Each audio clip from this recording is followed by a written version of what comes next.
আসসালামু আলাইকুম everyone. Lecture 11-এ আমরা আরও কিছু উদাহরণ দেখব যে দ্বিপদী বিস্তৃতিতে বা বাইনোমিয়াল এক্সপেনশনে প্যাসকেলের ত্রিভুজের মাধ্যমে কীভাবে সহগ নির্ণয় করা যায়। আমি আবারও এটাও তুলে রেখেছিলাম যে এই বাইনোমিয়ালটা বা এই দ্বিপদীটা x plus y whole square যখন পাওয়ার 2 হবে তখন এটার মাধ্যমে x square plus 2xy plus y square আছে, মানে পাওয়ার 2 হওয়ার জন্য 3টা টার্ম হয়েছে। এই 3টা টার্মের যে কোএফিসিয়েন্টগুলো, এটা ছিল 1, এটা হচ্ছে 2, এটা হচ্ছে 1। এটা কীভাবে আসলো যে আমরা প্যাসকেলের ট্রায়াঙ্গেলের মাধ্যমে কিভাবে তৈরি করি সেটাই দেখার বিষয়। আচ্ছা, এখানে আমরা জানি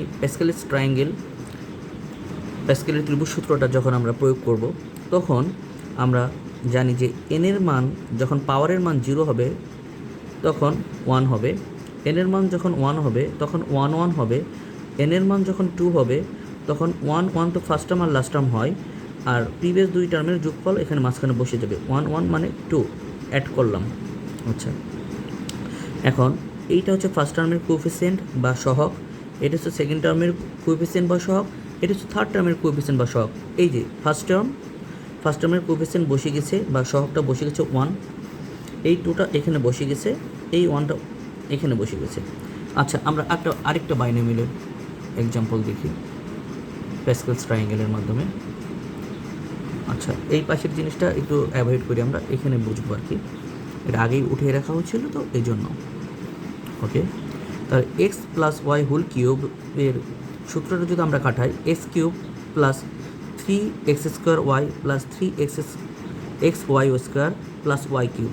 এখানে পাওয়ার 3 ওর জন্য 4টা টার্ম হয়েছে, first term, second term, third term, fourth term.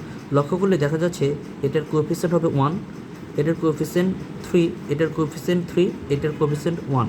তার মানে এটার সহগ 1, এটার সহগ 3, এটার সহগ 3, এটার সহগ 1। তাহলে এইটা আমরা প্যাসকেলের ট্রায়াঙ্গেলের মাধ্যমে কিভাবে এই সহগগুলা নির্ণয় করব, প্রথম পদ, দ্বিতীয় পদ, তৃতীয় পদের সহগগুলো নির্ণয় করব। আচ্ছা, আমরা জানি যে একটু ভালো করে দেখি, এনের মান যখন 0 তখন 1 হবে, এনের মান যখন 1 হবে তখন 1 আর 1 হবে, এনের মান যখন 2 হবে তখন অবশ্যই টার্ম সংখ্যা 3টা হবে। তো 3টা হইলে ফার্স্টের টার্ম আর লাস্টের টার্ম কি 1 1 হবে। এখন মাঝখানে যে একটা আছে সেটা হচ্ছে উপরের দুইটার যোগফলের মাধ্যমে হবে, 1 + 1 যোগ করলে আসে 2। একইভাবে এনের মান যখন 3 হবে তখন 4টা টার্ম হবে। তো 4টা টার্মের সহগ কীভাবে হবে, সহগ বা কোএফিসিয়েন্ট, ফার্স্ট টার্মের সহগ এবং লাস্টের টার্মের সহগটা হচ্ছে 1 1 হবে। এখন মাঝখানে যে দুইটা আছে সেটা ভরাট করবো হলো উপরের সহগগুলোর মাধ্যমে।